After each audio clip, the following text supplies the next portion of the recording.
Iniciamos mais um videocast da Coluna do Nenê no novo formato de 2026. Hoje estamos na casa de um grande amigo meu e uma amiga que eu tenho há mais de 25 anos por ter sido vizinhos e ter uma convivência muito bonita no litoral do Rio Grande do Sul. Aliás, no litoral do Rio Grande do Sul que a gente acabou comprando sem saber como é que comprava. É verdade. Na época, muito pela dura mesmo. Verdade. Eu falo com José Luiz Fuscaldo e Denise Milan. O que a gente vai conversar? A gente vai conversar um pouquinho sobre Fuscaldo é jornalista e publicitário. A Denise é farmacêutica. Com mestrado, né? E aí, como é que convivem duas pessoas completamente diferentes nas suas profissões? Bom, Nenê, primeiro é um prazer para a gente receber vocês aqui do podcast do Nenê, né? Aqui em casa, né? Um ambiente mais tranquilo, né? Mais descontraído. Foi muito legal o tempo que a gente conviveu como vizinhos de praia, né? Amigos de praia, Amigos de praia. Agora vocês construímos construímos uma relação assim boa, familiar, né? Familiar, Foi boa. muito legal. As crianças todas pequenas. Vimos umas crianças nascerem. A prova que a gente festeja até hoje um aniversário. Né? Exatamente. Isso, até hoje é aniversário da Fernanda. Nós, na verdade, nos conhecemos quando a gente era estudante ainda, né? Eu estava estudando publicidade na época, acho que quase me formando, né? Me lembro bem, mas... E a Denise estudando farmácia. Primeiro ano de faculdade. A nossa afinidade também foi uma questão familiar, né? Mas em universidades diferentes. Sim, ela na URGS, eu na PUC, né? Por uma questão de QI, né? Questão familiar também, tradição familiar. Vocês eram do IAPI, os dois também? Não. Nós, na verdade, nós não... Na ponta do IAPI. Nós morávamos na divisa do IAPI, tá? Do lado de cá do IAPI, né? Na verdade, perto a Plínio... Elis Regina, não? Perto da Elis Regina. A Plínio Brasil Milano, ela divide a vila do IAPI para o Passo da Areia. Eu morava exatamente no outro lado da rua, no mesmo edifício que morou o Davi Coimbra, morou o Jader, que é esse narrador de futebol, né? Davi Coimbra, cujo um amigo nosso querido, que é o Juanito, não admite, nunca admitiu que ele fosse homem. Do IAPI, porque ele não era do IAPI, mas ele é assim, ó. Que a convivência com o IAPI, a gente acabava convivendo, porque o nosso colégio era no IAPI, a escola era no IAPI. Nosso colégio era no IAPI, na parte de cima, no Colégio Dom João Becker. Ela estudou, eu estudei lá. Tem até hoje. Né? Então, para a gente ir para o colégio, a gente obrigatoriamente atravessava o IAPI, subia um morro ali no lado do campo e tal. O campo Alim Pedro. E tinha convivência com a vila para jogar futebol, no campo de futebol. Amigos, colegas de aula morando no IAPI, né? Então, assim, o Davi Coimbra nunca foi do IAPI, mas como cronista e como escritor, ele tem a liberdade poética de... E ele adotou um lugar que é um lugar bonito, é um lugar de muita história, né? Tem muita referência ali. E com certeza ele devia ter muitos amigos, né? Com certeza. Ele também jogou muito futebol ali no Alim Pedro, que é o campo de futebol da vila do IAPI. A Denise morava um pouquinho mais para cima, né? Mas também do outro lado da rua. Meu bairro já era Boa Vista. Mas, na verdade, assim, a nossa relação, ela começa... Eu, aos 9 anos de idade, eu me mudei para esse bairro e fui estudar no Colégio Dolores Alcaraz Caldas, que era um grupo escolar que tinha... Perto da Estado Forte, né? Era um pouquinho antes da João Valig, tá? E lá eu entrei na metade do 4º ano primário e um dos amigos meus, que é o César, né, foi o cara que virou meu grande amigo de vida. A gente estudou do 4º ano primário ao último ano do científico, na época que a gente estudava no científico. juntos. E ele é o irmão dela. Meu irmão. É o irmão mais velho dela. Tá? Então, Na verdade, eu nem lembro quando é que eu conheci ele.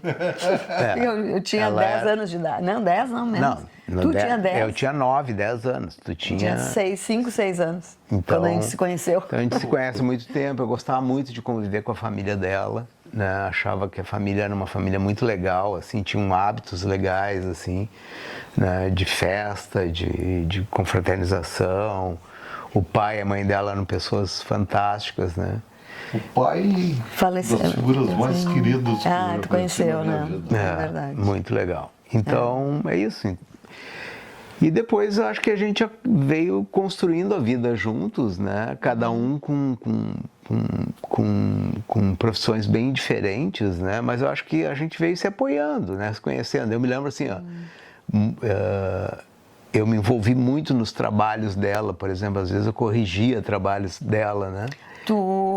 Primeiro envolvimento teu foi que tu fazia os jornais da Associação dos Farmacêuticos. Ah, é. Eu era da Associação dos Farmacêuticos. Mas depois eu comecei a corrigir trabalhos dela, então eu comecei a ter muita relação, muita convivência com as expressões de químicas, de farmácia, etc. Tá? E acho que a Denise foi muito importante assim como um pilar para a família, né? Ela sempre teve essa função de ser a pessoa mais centrada da Eu e a família. Beatriz sempre definimos na nossa vizinhança maravilhosa que a D era o pilar. Que a D era o pilar. Eu não gosto de admitir isso, mas vamos combinar que é. A Beatriz sempre dizia-se, a D é muito séria. Ela É sempre muito foi justa. muito justa, sim, e muito Aprendi cuidadosa. com meu pai. Isso, exemplo dele. Muito cuidadosa com a família, com os filhos, né? Eu, por exemplo, teve um momento, assim, momentos profissionais em que eu tinha que me dedicar muito, né? Por exemplo, momentos bem intensos, assim, durante campanhas políticas, tá? Tu praticamente sai do ar, né? Tu vem em casa para dormir e volta, né? Quando vem, né? E no governo Brito também, que foi um negócio muito intenso para mim também, foi uma novidade, assim, foi uma mudança muito drástica na minha vida profissional, né? E muito marcante também na minha vida profissional.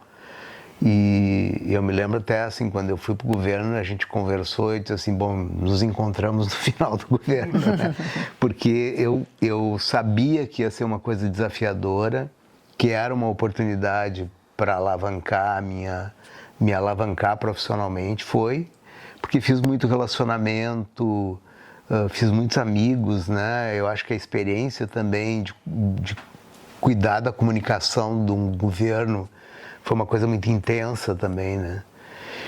E depois, logo em seguida, veio toda essa experiência de que culminou na construção da agência, né? Onde a gente teve momentos também muito difíceis, né? Hoje a gente vê o projeto da Move, um projeto bonito, bacana. Mas antes da agência não veio A coletiva. a coletiva? Né? Sim, então, teve... Porque tu fala do teu momento publicitário, mas como tu negou o teu pai no jornalismo, tu acabou fazendo jornalismo. Isso é verdade, tá? Meu pai era jornalista, meu pai foi da primeira turma de formandos da FAMECOS, tá? A primeira turma de jornalismo da FAMECOS, meu pai fez parte, né? Junto com outras pessoas bem legais aí que estão no mercado até hoje, né? Tipo me esqueci o nome dele agora, o Aristides Germani, né, a Emma Belmonte, né, pessoas assim que eu me lembro agora, tá, mas são jornalistas bem importantes. E ele estava nessa turma. Eu, quando decidi fazer comunicação, eu disse, não vou fazer, eu conheço toda a história do jornalista, não tem fim de semana, né, não ganha bem, né, ganha pouco, tudo coisas que eu vivi. Eu ia lá pro Jornal do Comércio, onde ele trabalhou durante muitos anos, né, quase toda a vida dele dentro do Jornal do Comércio, teve outros empregos, mas o jornal que ele trabalhava era Jarros. com a família Jarros, tá? E sempre tive um carinho muito especial pelo Jornal do Comércio, né? Acho que no governo Brito, por exemplo, a gente teve um papel bem importante de recuperação do jornal, né? Já era Mércio? Não. Já era a Valéria. A Valéria estava assumindo, em seguida o Mércio veio. Acho que o casal já estava assim na linha de frente. Então Né? mudou de sede, né? Sabe? Sim. Não é do Para Tecnopuc. Tecnopuc, com o Guilherme legal. Bunce lá, né? Foi meu sócio, o Guilherme, também, Ah, é? numa startup que a gente construiu juntos, né?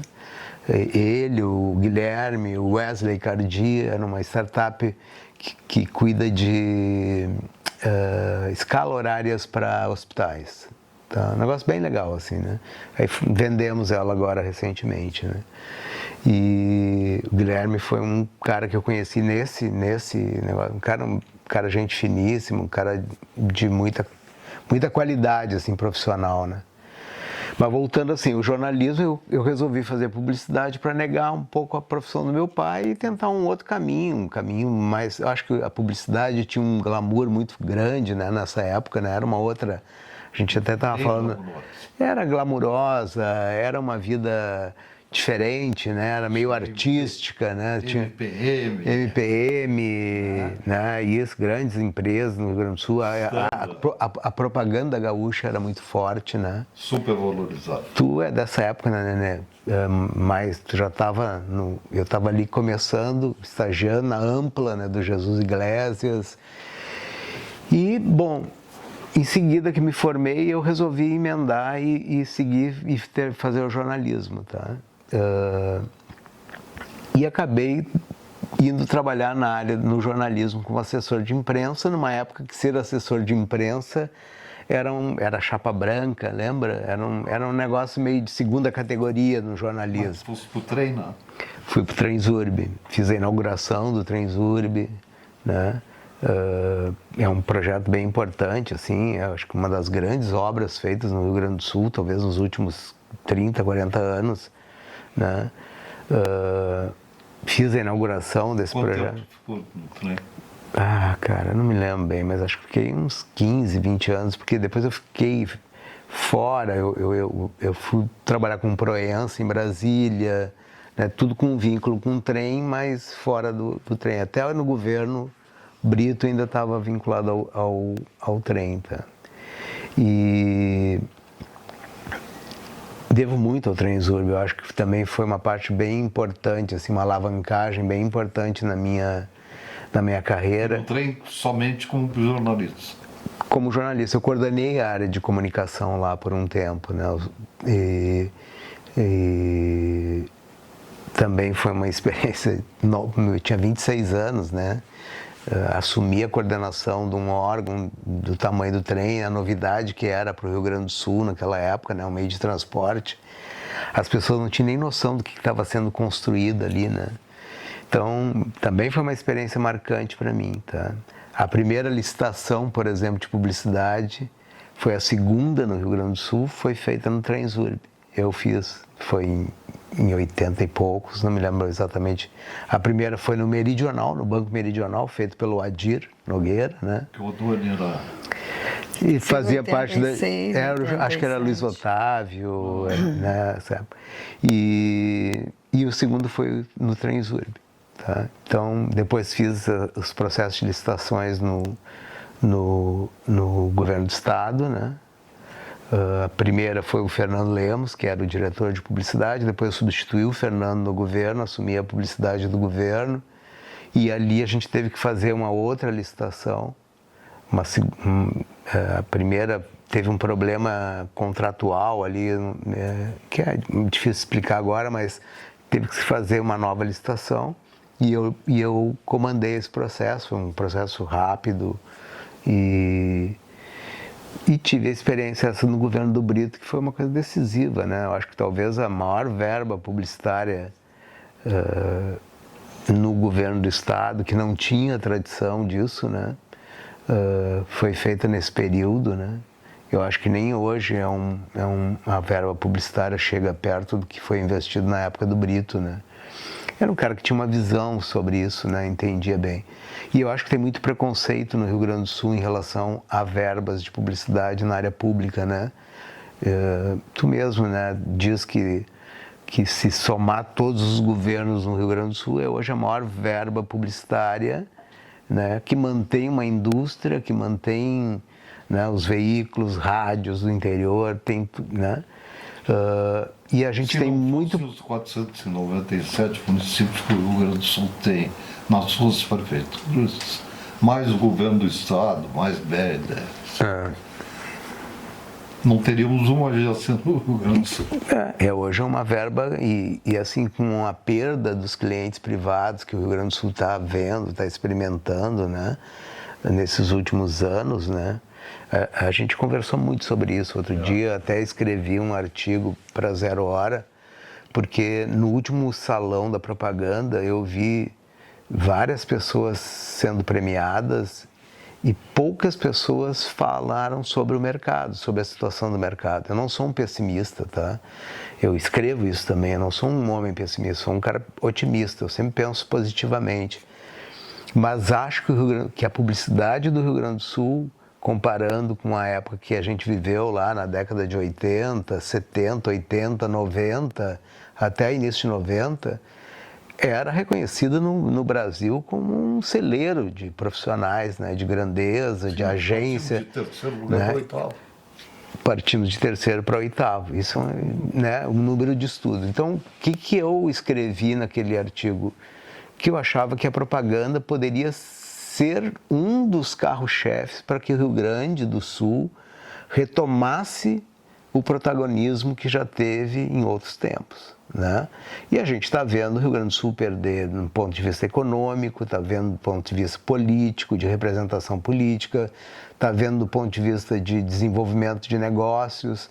E as agências, por sua vez, também estão vendo o mercado cada vez mais enfraquecido. Os veículos estão vendo o mercado cada vez mais enfraquecido. E isso não é só o mercado publicitário, é o mercado de uma maneira geral. É o consumo de uma maneira geral, é o varejo de uma maneira geral, as coisas todas diminuíram no Rio Grande. E eu acho que a gente segue tendo um povo preparado, um povo bom, mas em algum momento, em algum estágio desse processo todo, a gente deixou as coisas perder protagonismo, né? Então, eu acho que a gente precisa retomar isso, tá? Porque virou nome feio. E Denise, com todas essas mudanças e andanças do fiscal, que na tua profissão não tem todo esse processo, vai para cá, vai para lá, volta e tal, ou é a mesma coisa? Acontece também um pouco essa mudança, acho que natural da sociedade, né? Que tem com toda a tecnologia que surge nos últimos anos, né? As profissões vão mudando, né? Então tu acaba mudando. Claro que tem questões técnicas que ainda, no meu caso da profissão, que continuam, né? Várias áreas de atuação do farmacêutico aí continuam bem mais tradicionais, no caso, né? Sem muita mudança, né? O pessoal que trabalha em hospitais, as próprias farmácias, né? A própria indústria farmacêutica também. Não? Sabe que eu, falando nisso, eu tive uma discussão muito grande com um ex-diretor de marketing da farmácia São João, que usava um slogan e ainda usam, né? Nossa missão é cuidar da sua saúde. E eu disse para ele, pô, cara, vocês estão usando o slogan completamente errado. Porque eu entro numa São João, eu vejo feijão, vejo Coca-Cola, vejo sorvete, vejo picolé, vejo chocolate. Pneu. E vocês querem me dizer que a missão de vocês é cuidar da saúde? Isso aí é uma polêmica bem... Está errado. Que eu vejo isso está errado. Justamente o que você falou, não combina tu vender um sorvete. Hoje a gente fala cada vez mais a questão alimentar, né, para a saúde. E tu ter um espaço de saúde para uma orientação, adequada de medicamentos, né? Não combina, porque são coisas antagônicas, né? Como tu falou. Não é hoje, cada vez mais, né? Tu não usar produtos ultraprocessados, né? Então, como é que tu vai orientar? Porque, de uma certa forma, o farmacêutico também faz esse tipo de orientação na farmácia. A questão deve fazer, né? Alimentar, perguntar, claro. Não como um nutricionista, mas a orientação do que é... Né? E agora e daí tu tá com... E os daí mercados também vão vendendo. Vão vender medicamentos. É que assim, ó, o medicamento, ele é um dos produtos, no caso, para a saúde, né? Que tem muitas coisas que envolvem a questão de saúde. No momento que... E tu usar medicamento de forma errada, ele é perigoso. Certo? Então, a gente sabe que tem muitos casos de doenças relacionadas a erros de uso de medicamentos. E o uso excessivo também. O uso excessivo é errado. O uso excessivo é um uso errado, né? Então, as pessoas acostumaram aqui no Brasil de usar o medicamento de qualquer forma e está errado. O medicamento não é uma mercadoria. O medicamento, ele tem um papel importante na saúde para tratar determinados tipos de doenças.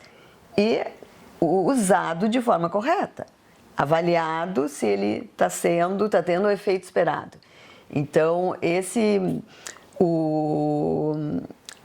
a farmácia ela é considerada hoje, né, mudou a legislação como um estabelecimento de saúde, isso foi uma vitória, porque deixa de ser um simples comércio, tem que ter um profissional orientando o uso adequado sempre, 24 horas, é lei, é obrigatório ter, as pessoas devem buscar o farmacêutico, perguntar pelo farmacêutico na farmácia para que tenha uma orientação correta. Né? Até um efeito inesperado ali de um medicamento, podem buscar uma orientação com o farmacêutico, né? E, claro, relatar ao médico também, né? E para ter um resultado terapêutico correto. Porque se tu tem um diagnóstico, né? O médico dá o diagnóstico da doença, e tu não tomar o medicamento corretamente, tu não vai ter o sucesso terapêutico. Assim como não fizer a dieta do nutricionista, né? Não fazer o exercício da fisioterapia corretamente, a mesma coisa é o medicamento. Se usou errado, não vai ter o efeito, não vai ter o resultado, né? E essa união entre o farmacêutico e o médico existe ou ela é... Eu diria que cada vez mais, assim, em ambientes assim como hospital hoje, que tem mais interação farmacêutico-médico, né? Os médicos têm visto assim, a importância desse apoio farmacoterapêutico, né? Na sugestão de medicamentos, orientação de quais tipos de medicamentos melhor para aquele quadro clínico, né? Então, acho que é uma outra área que não é a minha de atuação, né? Eu sou da área de tecnologia farmacêutica, que é a parte de farmácia clínica, que é o farmacêutico que tem que estar na farmácia, que é o farmacêutico clínico também, né? Que é o que trabalha no hospital, que trabalha na farmácia. Mas foi exatamente essa desculpa que o cara de marketing da São João me disse: tu não sabe como é que é isso, como é o atendimento do nosso pessoal de farmácia no interior do Rio Grande do Sul. Gente que chega mal, o nosso cara atende, dá uma injeção e cuida, não sei o quê. Então a gente cuida da saúde das pessoas. Eu digo, eu não estou falando sobre esses aspectos. Se você faz isso, é como tu está dizendo. Não combina. Um estabelecimento de saúde não é um estabelecimento para vender qualquer tipo de produto. Não. É que tomou uma outra proporção, né? Basta ver o número de farmácias que tem aí, né? É um negócio absurdo, né? Absurdo não. Olha o Dor de Porto Alegre. As esquinas todas têm um grande totem farmacêutico. Eu acho que é muito mais uma visão de distribuição mesmo, né? Pontos de distribuição do que propriamente... mídia. Mídia. Em muitos casos, e o pessoal da Pavel diz exatamente isso. É muito mais de mídia do que... Até porque, como remédio é uma commodity, né? Todo mundo tem igual. Sim. Né? Agora, esse é um caso em que vai contra o que eu estou falando, né? Aí é uma expansão, Mas sabe que né? E talvez a gente esteja na liderança do número de farmácias no Brasil, né? isso, eu discuto muito isso, porque tira eles da mídia. Sim, Tira eles da mídia. sim, Né? Enquanto na mídia OH, na mídia exterior, tá cheio de sanções, não pode botar um painel 200 metros, não sei o quê, tem que ter cuidado. Os caras botam um toque na esquina como se estivesse botando, sabe? Então, isso tira eles do jogo. sim, Né? Porque eles estão fazendo mídia gratuita. sim. Por que eles podem? Né?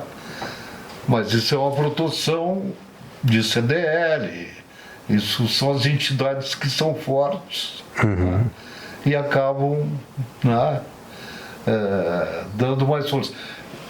É como tu diz, o varejo sumiu, mas o varejo de farmácia Cresceu assustadoramente, né? cresceu assustadoramente. Né?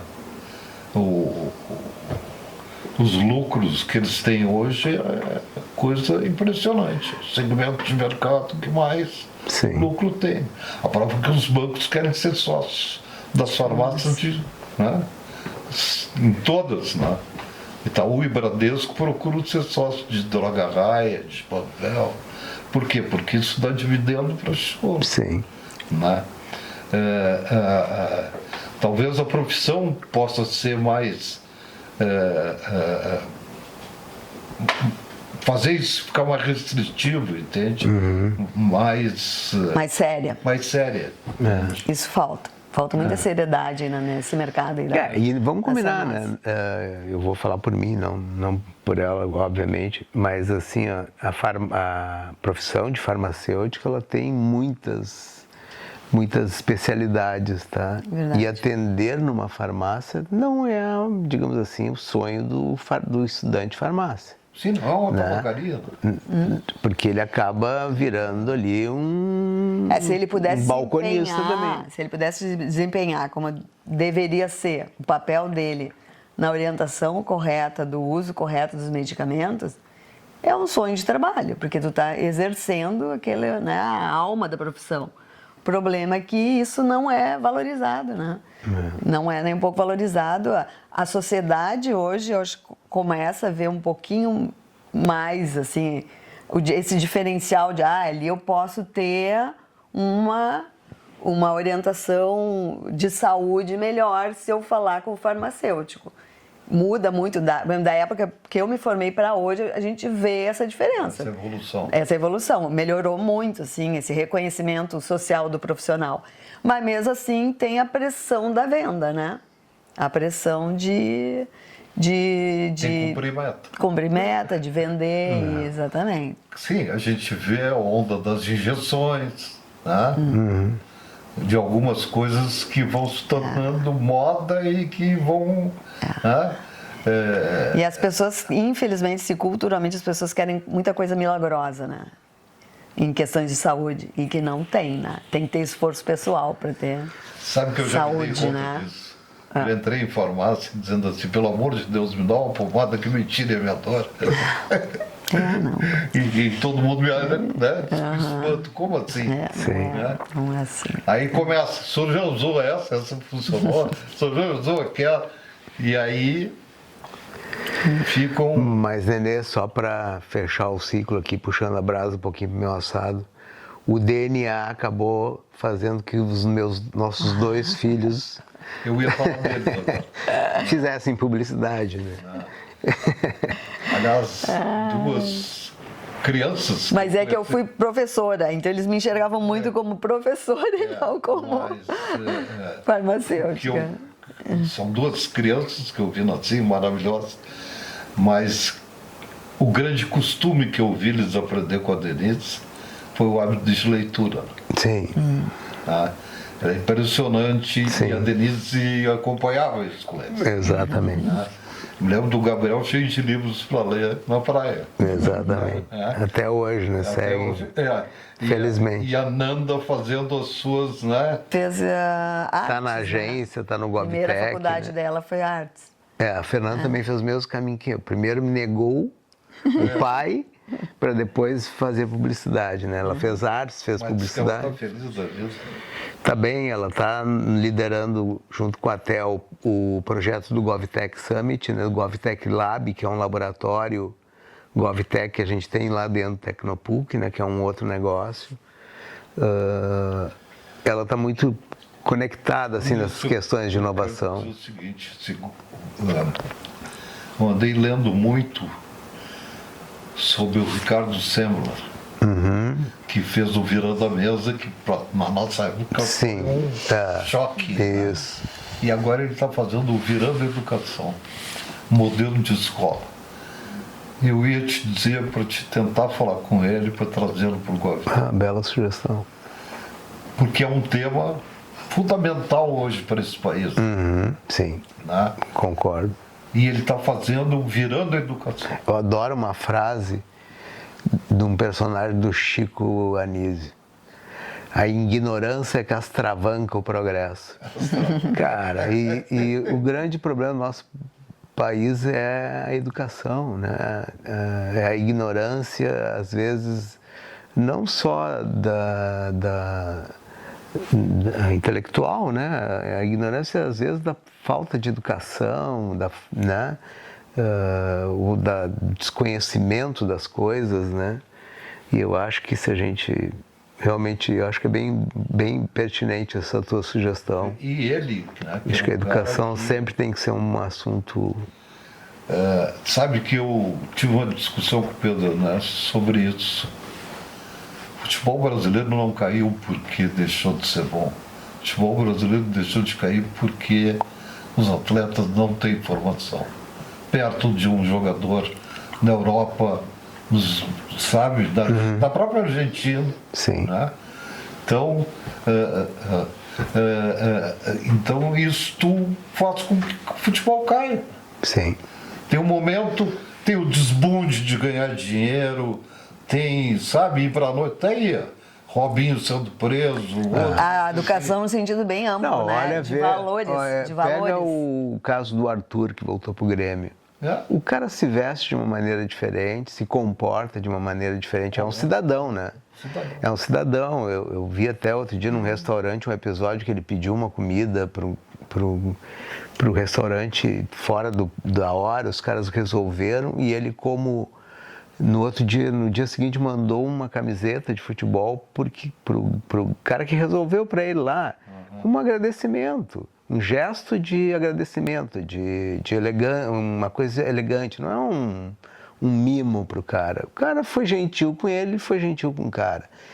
E outro dia eu estava ouvindo que o jogador de futebol na Europa, ele chega com uma chuteirinha dele, a mochilinha nas costas, o material dele, né? Aqui, cara, tem as coisinhas penduradas no guarda-roupa, porque senão o cara vai ter um chilique se não tiver. Então, assim, ó, é uma questão de educação, né?